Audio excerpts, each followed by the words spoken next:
Good morning. I have fallen ill. I'm starting the day with a vegan cookie, homemade, and a cup of coffee.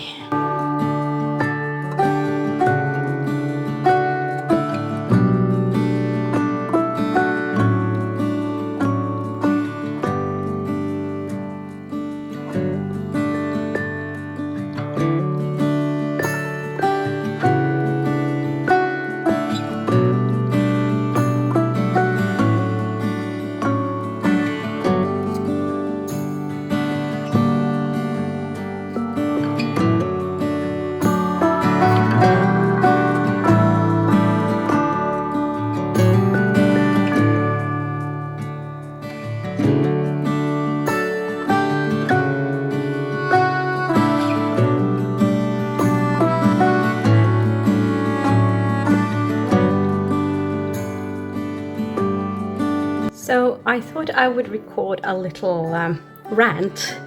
I am reading Sunbearer Trials. If you might wondering why I'm wearing my headphones, it's because I am waiting for my doctor to phone.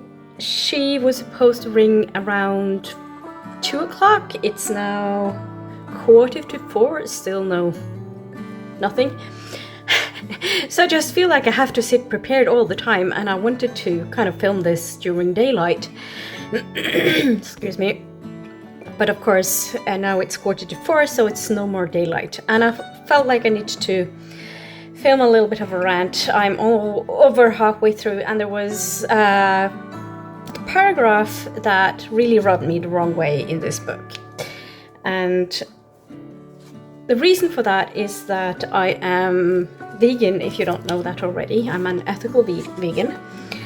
And there's a paragraph here where it says, it doesn't spoil anything, even though it's like on page 215 in this edition of the book. Wa Nya said, as Spice took meats appeared with hearty vegetables. I figured everything would be vegan, she added, loud enough that it gained Fauna's attention. We care for and respect animals here, Fauna said,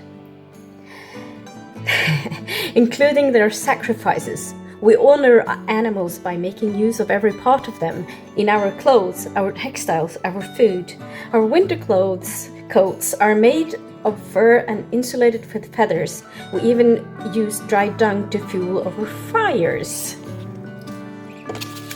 And then, if you're vegan yourself, you probably will understand why this is rubbing me the wrong way. It's a well-known anti-vegan argument that they respect the animal so much. They use all the parts of the animal because the animal has sacrificed themselves to humans. And it might seem like a solid argument in many ways. I very much disagree with this, needless to say, because it's really irrelevant to the ethic behind veganism. It has nothing to do with like respecting the animal. It's like on the contrary, I think. And the problem with the argument is that there can't really be any contract between the non-human animal and the human, or the person who kills the animal or the non-human animal. It's not like the non-human animal will say, oh, I agree to be killed, so please use all parts of me. They're not sacrificing themselves to be meat or to be food or clothes for humans. So for me, this is an argument to kind of, I don't know, they kind of want to make it okay for them to kill someone for food and clothes. And it's like a constructed language to kind of take away the guilt, because I think a lot of people deep in their soul feel that what they're doing is wrong. But of course, it's a very hard choice to actually take the step and go in the other direction from what society tells you to do. It's you have to kind of go through things when you make a unpopular choice, even though you feel deep in your heart that this is the right thing, this is the right ethical thing to do. There is so much in society that kind of there's so many anti-vegan arguments. I could probably link I'll make a link to a video down below to one of the YouTubers that I follow, who has a whole bunch of anti-vegan arguments and why why they're not logical correct, or how you can kind of disagree with them logically. Because to me, it's not about feelings; it's about what's right, what's like logically right.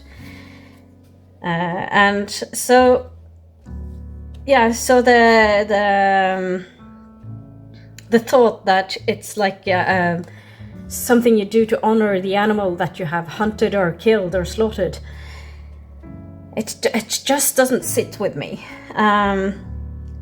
It feels like the opposite.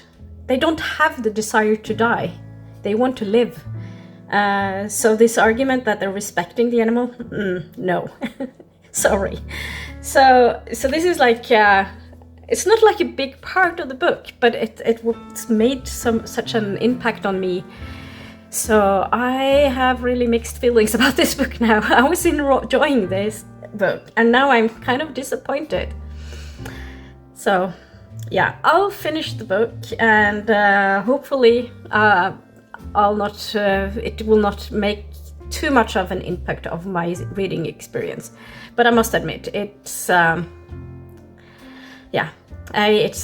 find it very upsetting that this is made to such a big thing, like that the author has kind of made this argument.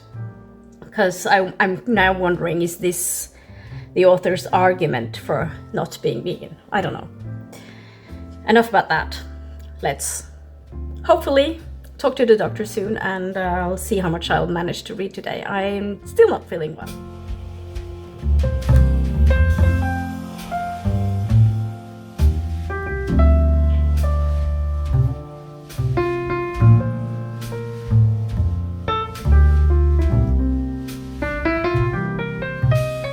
Today has definitely not been very eventful. I've just seen a documentary kind of thing called The Curse of Robert the Doll, which was, I'm not sure fun is the right word, but it was interesting for sure. I have heard about this curse doll before, and as I've said previously, I don't really believe in like curses and stuff like that, but it's a good story, and yeah, it was fun to watch, or not fun, but it was interesting to watch. So, what I kind of find interesting is like they talk about like all over the world, but it's basically all over the US. All the examples they had were like US, nothing from other parts of the world. But that's not the first time that happens, I think.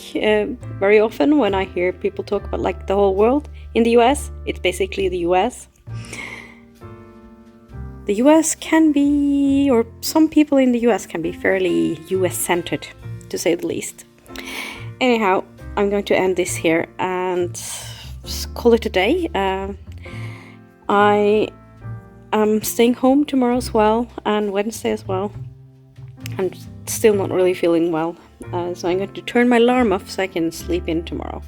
Hopefully I sleep better tonight than I did last night.